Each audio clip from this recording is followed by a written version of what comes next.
Hello दोस्तों, तिरहुत संवाद live में आप सभी का हार्दिक हार्दिक स्वागत है। आज हम हिंदी भाषा से 22 प्रश्नों का सेट लेकर आए हैं जो परीक्षा की दृष्टि से बहुत ही महत्वपूर्ण है। तो शुरू करते हैं, 9वां सवाल से शुरू करते हैं। 9वां सवाल इस प्रकार है, कामायनी किस प्रकार का ग्रंथ है? तो कामायनी जो है वो महाकाव्य है। और कामायनी के रचनाकार कौन है? जयशंकर प्रसाद। कौन है? जयशंकर प्रसाद। चलिए अगला क्वेश्चन, 10वां क्वेश्चन। छोटे वाक्यों को स्पष्ट करने के लिए उनका विस्तार करना डैश कहा जाता है। तो छोटे वाक्यों को विस्तार करना जो है वो अवाक्य प्रसारण कहलाता है। नंबर सी जो है राइट आंसर हो जाएगा। चलिए अगला सवाल, 11वां नंबर सवाल, तो बड़ा कर देता हूँ। चलिए, दिए गए वाक्य का वह भाग ज्ञात करें जिसमें कोई त्रुटि है। क्या है? कुबेर बड़ी ही मतलबी इंसान है, उसका दिमाग सातवें आसमान पर रहता है। ऑप्शन बेसिस से देख सकते हैं। ऑप्शन है ए में उसका दिमाग, नंबर बी में कुबेर बड़ी ही, नंबर सी में सातवें आसमान पर, नंबर डी मतलबी इंसान है। तो 11 का दोस्तों हो जाएगा नंबर बी हो जाएगा, कुबेर बड़ी ही।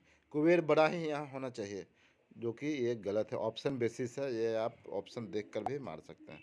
चलिए क्वेश्चन नंबर 12, निम्नलिखित में से उस विकल्प का चयन करें जो भैंस के आगे बीन बजाना मुहावरे का अर्थ व्यक्त करता है। तो भैंस के आगे बीन बजाना, इसका क्या होता है अर्थ दोस्तों? तो 12 का क्या हो जाएगा? ए हो जाएगा। मूर्ख के आगे ज्ञान की बातें करना, यानी ऑप्शन नंबर ए हो जाएगा हमारा राइट आंसर। चलिए अगला सवाल, 13 नंबर सवाल क्या कह रहा है?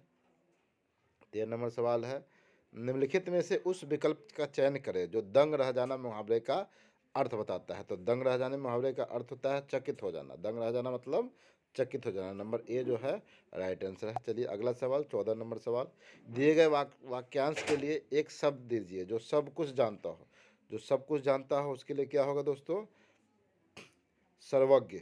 उसके लिए क्या होगा? सर्वज्ञ, जो सब कुछ जानता हो। नंबर बी हो जाएगा राइट आंसर। चलिए अगला सवाल, 15वां नंबर सवाल, दिए गए शब्द का विलोम चुनना है। ठीक है। दूषित।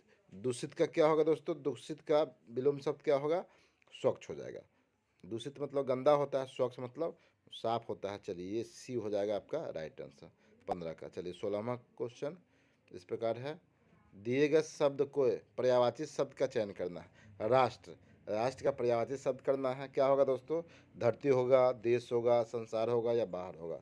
तो पर्यायवाची शब्द राष्ट्र का क्या हो जाएगा? देश हो जाएगा। क्या हो जाएगा? देश हो जाएगा। नंबर बी हमारा राइट आंसर हो जाएगा। चलिए 17वां नंबर क्वेश्चन है, सेठ का स्त्रीलिंग रूप क्या है? सेठ का क्या हो जाएगा? सेठानी होगा।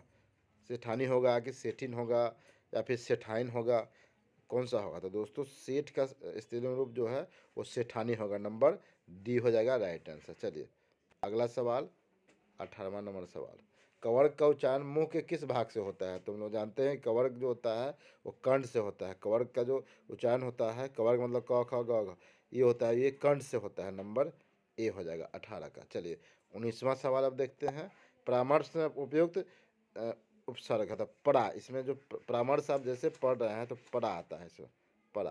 तो पड़ा कौन सा है इसमें? ये ए है। ठीक है, तो हमारा ए आंसर हो जाएगा। चलिए राइट आंसर। 20वां सवाल इस प्रकार है, तुमने इस बार अधिक परिश्रम किया है इसलिए सफलता की अधिक आशा है। यह कौन सा वाक्य है? तो दोस्तों ये 20वां जो सवाल है इसमें क्या है? तुमने इस बार अधिक परिश्रम किया है इसलिए सफलता की अधिक आशा है। यह संयुक्त वाक्य है क्योंकि दो सरल वाक्य इसलिए से जुड़ा हुआ है ना। तो क्या हो जाएगा? संयुक्त वाक्य हो जाएगा। 20 का क्या हो जाएगा?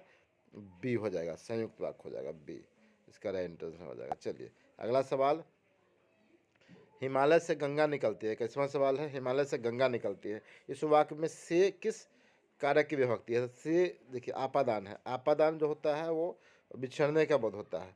ठीक है, आपादान क्या होता है? किसी चीज़ का बिछड़ने का बोध होता है, तो ये आपादान हो जाएगा। गंगा निकल रही है वहाँ से, तो इसलिए क्या हो जाएगा? आपादान हो जाएगा। हमारा डी आंसर राइट आंसर हो जाएगा। चलिए 22वां नंबर सवाल है, सितारा देवी बिना वादन कर रही है, इसमें कौन सा वाच्य है? तो 22 नंबर का क्या होगा दोस्तों? 22 का बी हो जाएगा, 22 का कर्ती वाचक हो। ठीक है, ये कर्ता इसमें प्रधान है। सितारा देवी कर्ता है, कर्ता यहाँ प्रधानता है, इसलिए ये कर्तृवाचक जो ये हो जाएगा। चलिए अगला सवाल, अपराहन का सही अर्थ क्या है? तो अपराहन दोपहर से पूर्व का होता है, शाम का होता है, दोपहर के बाद का समय होता है या प्रातः काल का होता है। तो अपराह्न का मतलब दोपहर के बाद का समय ही ना होता है जी। ठीक है, तो नंबर सी हो जाएगा राइट आंसर। चलिए 24वां नंबर क्वेश्चन है, वह निम्नलिखित में से कौन सा सर्वनाम है? तो वह जो होता है वो पुरुषवाचक होता है, पुरुष ना, वो वह जो होता है वह कौन सा है? तो पुरुषवाचक होता है वह। चलिए 24 हो गया। 24 के बाद 25वां सवाल हम लोग देखते हैं। जब प्रथम शब्द संख्यावाचक और दूसरा शब्द संज्ञा हो तो उस समास को क्या कहा जाता है? तो प्रथमवाचक संज्ञा जो प्रथमवाचक जो होता है वो संख्यावाचक होता है, तो वो निश्चित रूप से द्विगु समास होता है। क्या होता है?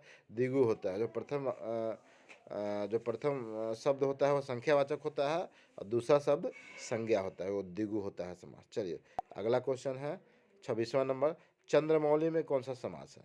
तो चंद्रमौली का सबसे पहले हमको संधि विच्छेद देखना होगा। चंद्रमौली का संधि विच्छेद होता है बहु, चूंकि इसका अर्थ होता है चंद्र है मौली, मौली पर जिसका अर्थ क्या होता है? शंकर, यानी अलग अर्थ व्यक्त करता है, जो इससे भिन्न जो अर्थ व्यक्त करता है, जैसे इसका शंकर हो जाता है, शंकर भगवान हो जाते हैं।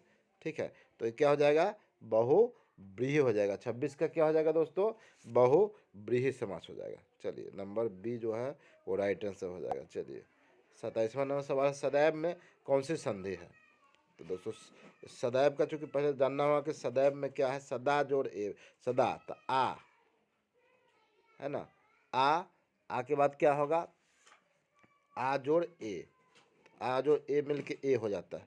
ठीक है, तो आ जो ए हो जाता है तो क्या हो जाएगा? वृद्धि संधि हो जाएगी। कौन सी संधि हो जाएगी?